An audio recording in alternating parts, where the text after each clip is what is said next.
تو یہ پورا اس لیے نہیں ہوتا کہ وہ مہنگائی کے ٹاپک پہ تو ہم الگ ہی بات کریں. ہر آدمی کی ضرورت زندگی پوری نہیں ہو رہی ہے. اور آپ دیکھیں ریسٹورینٹ میں اتنی رش ہے, مال میں اتنی رش ہے, سب جگہ پہ ٹائم پاس کرنے کے لیے تو ویسے تو کوئی جاتا نہیں ہے. اور پھر دیکھیں فرسٹریشن ہوتی ہے, کچھ چیزوں کو دیکھ کے کریونگ ہوتی ہے, یار یہ والی چیز کتنی چل رہی, میں کیسے لوں گی. تو آپ کسی سے ادھار لینا یا خواتین کا میں نے ایکسپریشن دیا, مطلب یہ دونوں کے لیے. لڑکے پھر بھی دیکھیں نا, لڑکوں کو کیا ہے کہ رف اینڈ ٹف ہونے کی وجہ سے لڑکے ایک ہی جینس میں 4 شرٹیں بدلتے ہیں, لیکن ایک جینس سے گزارا کر لیتے ہیں. خواتین کا تھوڑا سا اس لیے ہے کہ بیوٹی کا تعلق بھی ہے, بناؤ سنگار کا تعلق بھی خواتین سے ہوتا ہے. تو ہم آج بات کر رہے تھے کہ اس رشتوں اور ان کے رشتوں کو نبھانے کے لیے صبر کا دامن ہمیں نہیں چھوڑنا چاہیے, ہمیں وقت دینا چاہیے. لڑکیوں کو شوہر کو ان بیویوں کو وقت دینا چاہیے, بیویوں کو اپنے شوہر کو وقت دینا چاہیے. کیونکہ ہم اگر ہتھیلی پہ سرسوں جما کے بہت اچھی چیزیں کرنے کی کوشش کریں گے, ہم نے تو یہ سنا تھا, ہم نے تو یہ دیکھا تھا, ہمیں تو یہ پتہ چلا تھا, ان چیزوں سے آپ بہت جلدی میں اپنے بہت سے کام جو آپ کے شوہر کے دل میں ہوتے ہیں یا بہت سے کام جو بیوی کرنا چاہتی ہے وہ نہیں کر پاتے. تو کیا اس کا کیا ہے حل؟ آج بھی کتنے رشتے, کتنے ڈیورس, کتنے خلا, کتنے یہ چیزیں ایسے بڑھ رہی ہیں. پہلے کہا جاتا تھا کسی کے ساتھ لفظ طلاق لگ جاتا تھا تو سمجھے موت آ جاتی تھی اس گھر میں. آج پراؤڈلی یہ چیزیں کہی جاتی ہیں. خلا ایک ایسی ہے, ایک رائٹ ہے جو کہ ابھی ظاہر ہے کہ ایک آرڈر پاس ہو گیا. اس کے بعد سے خواتین, ارے آپ کو کانفیڈنٹ ہونا ہے تو اپنے فیوچر کے بارے میں ہو, آپ کو کانفیڈنٹ ہونا ہے تو اپنے اس جس ماحول میں آپ رہ رہی ہیں اس کے لیے ہوں. آپ جس جگہ جاب کر رہی ہیں وہاں کانفیڈنٹ ہوں, اس کمپٹیشن وہاں پہ آگے بڑھے. یہ مردوں کے لیے بھی ہے, خواتین کے بھی. لیکن ہمارے ہو یہ گیا ہے کہ برابری کے چکروں میں اور یہ جو فیمنزم ہے, یہ جو نئی چیزیں پھوڑ دی گئی ہیں, تم میرے پاس ہو, کیا ہے وہ ڈرامہ ہے, میرے پاس ہو تم, یہ پتہ نہیں کیا ہے, اور ہو گم وغیرہ وغیرہ. کہنے کا مقصد ہے بہت سی چیزیں تحریر میں بہت آسان ہوتی ہیں, بہت سی چیزیں اس تحریر کے ساتھ ساتھ اس کو پڑھنے میں آسان ہوتی ہے. بہت سی شاعری جو ہے, شاعری آپ سنتے ہیں, جب اس کی تشریح میں جاتے ہیں تو 3 پیج بھر دیتے ہیں. اسی طرح بہت سی چیزوں کی 1 لائن بہت امپورٹنٹ ہوتی ہے.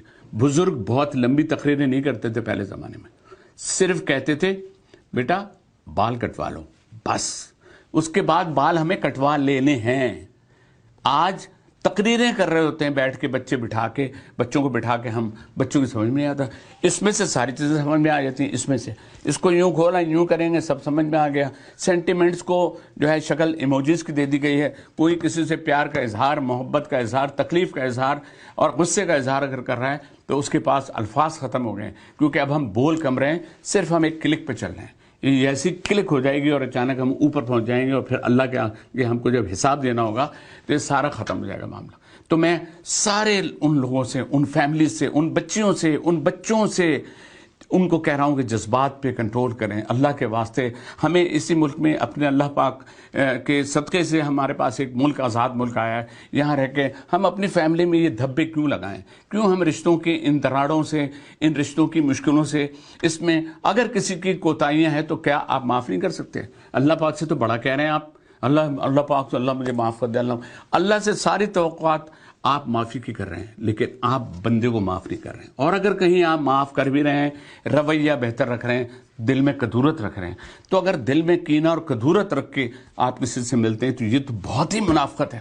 تو اس منافقت کو چھوڑیں, معاف کرنا سیکھیں. یقین کیجیے گا, کیونکہ ہم اگر اللہ سے معافی کی توقع رکھیں, یہ سوچتے ہیں کہ اللہ ہمیں معاف کرے گا, تو پراؤڈلی ہم آج تک حشر کے میدان کے اس سارے حشر کو, جو ہمارا حشر نشر ہونے والا ہے, اس کو ہم جو ہے نا تھوڑا سا ریلیکس ہو جاتے ہیں کہ نہیں اللہ تو معاف کرنے والا. تو پھر بندوں کو تو معاف کرنے کی پریکٹس کرو. تو یہ پریکٹس ہمیں اور آپ کو سب کو کرنی چاہیے. اپنے بچوں کو بھی یہ تربیت دیں, ان کی چھوٹی سی خطائیں ہوں ان کو معاف کریں, ان سے بڑوں سے غلطیاں ہوں, اور آپ کو دکھ بھی گیا ہے کہ بچے نے یہ غلطی کی ہے تو اس کو انڈورس نہ کریں, اس کو بتائیں نہیں. خوبصورت, ارے بیٹا وہ میں نے دیکھا تھا, وہ دیکھ لینا میرا بچہ.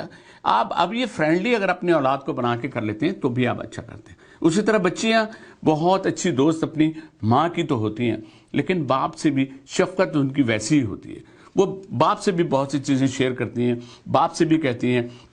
کہیں پر باپ ایسے ہوتے ہیں کہ جن کی بات سنی جاتی ہے, کہیں پہ باپ بیچارے ایسے سائیڈ میں بیٹھے ہوتے ہیں کہ جیسے بس ایک پیس رکھا ہوا ہے جب تک وہ زندہ ہے, اس کے علاوہ اس بیچارے کی کوئی حیثیت نہیں. اس کی وجہ کیا ہے کہ اگر وہ کام کر رہا ہے تو وہ سب کچھ ہے, اور اگر وہ کام نہیں کر رہا اور اس کو پینشن بھی نہیں مل رہی ہے تو وہ بیچارہ ایک رکھی ہوئی کرسی کی طرح ہوتا ہے جس پہ لا کے آپ کھانا رکھ دیتے ہیں.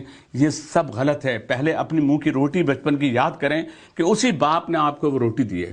ہم بہت سی چیزوں میں بھولے بیٹھے ہیں, تو ایسا نہ بھولیں.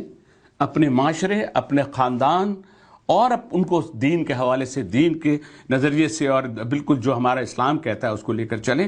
اپنے گھر کو, اپنے معاشرے کو ٹھیک کرنے کے لیے ہمیں آپ کو ایک دوسرے کو معاف بھی کرنا ہوگا اور چھوٹی موٹی باتوں کو بھولنا ہوگا, کیونکہ اللہ پاک سے بھی ہم یہی سب امید رکھتے ہیں. جزاک اللہ خیر.